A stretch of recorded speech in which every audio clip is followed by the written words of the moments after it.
There's a new report released that found that dozens of non-white Ukrainian residents who fled the conflict are now being held in long-term detention facilities in Poland and Estonia. Yeah, and some of them are being held 3 weeks or more. Here's a picture of what those detention camps are looking like. They're not pretty at all. And that photo comes to us courtesy of a joint investigation conducted by Lighthouse Reports, Independent UK, and other journalism outlets. And the experiences in these camps, they're being documented and they are harrowing.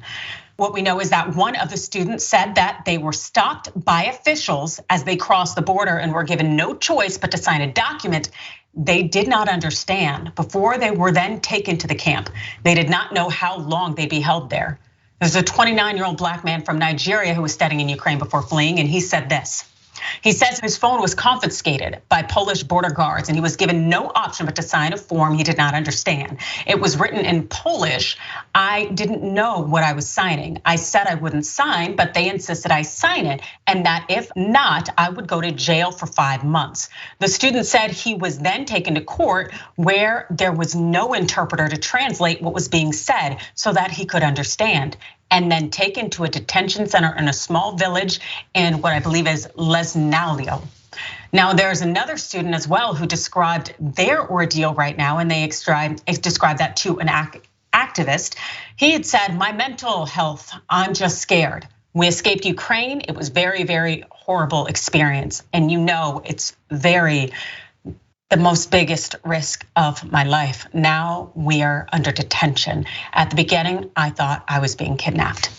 This really shakes me to the core, thinking these individuals who are fleeing conflict and a war that they had nothing to do with at all. And as a result of the color of their skin, they are not being treated like everyone else. In fact, they are being put in these detention camps, feeling like they're being kidnapped, not getting the information that they need, and also not having access to the outside world. Apparently, it's been said that they could submit or they could send emails to communicate, but that's not even consistent.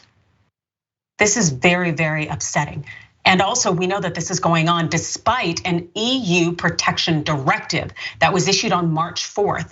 And it stated that any kind of third country national studying or working, living in Ukraine should be admitted to the EU temporarily on humanitarian grounds. And this directive also is supposed to help refugees fleeing the invasion to stay in whatever country they end up in for at least a year and to have access to education as well as to work while they're there. And also, as the Independent UK notes, this EU directive states that it also applies to nationals of third countries other than Ukraine residing legally in Ukraine who are unable to return in safe and durable conditions to their country or region of origin. And so what is the reasoning? What is the excuse? Well, I can tell you that in a letter to a member of the EU Parliament in mid-March, Polish border police, this is a letter here, confirmed that they're holding at least 52 third country nationals. You may not be able to read this letter because it's in Polish, but hey, I can tell you basically what it says. The letter stated that this detention was necessary to carry out administrative proceedings for granting international protection or issuing a decision on obliging a foreigner to return. A spokesperson for the Polish border force said it couldn't give any detail about the procedures on foreigners because of the protection on personal data, adding that it is the court which takes the decision each time to place people in guarded centers for foreigners. And there are a number of African embassies out there in Poland who are also wondering why their nationals are being detained given this directive, and they're trying to work on their release. This sounds completely fishy given that it seems that the only people being held here are black and brown. So Ravana, how does this sit with you? Yeah, I mean, first, the fact that they're saying that the courts are making these decisions, but now we know that the courts aren't even having interpreters for these, third-party nationals. That's not justice by any stretch of the imagination. And this is disgusting and racist and horrific, but it's not surprising given Poland's treatment of particularly Middle Eastern refugees. I mean, this is a country that was constructing a 16-foot tall border wall on their wall or their border with Belarus to try to keep out, predominantly Middle Eastern refugees.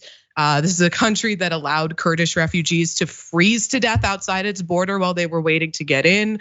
I mean, their track record is not great, and I think a lot of us who are American, we talk about the disgusting nature of our immigration system, but it's not uniquely disgusting. I mean, Europe has a massive immigration problem, and it's not of immigrants coming into the countries, it's the treatment of immigrants, the treatment of refugees, the treatment of asylum seekers. And this is not to say that I think by any stretch of the imagination that the white Ukrainians should be treated worse.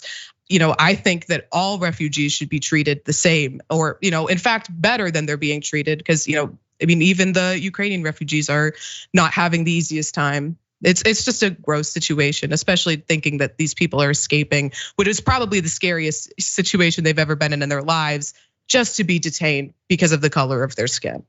Yeah, it just really shows us that anti-Blackness, it's something that's universal. It doesn't matter, it crosses borders, it crosses languages.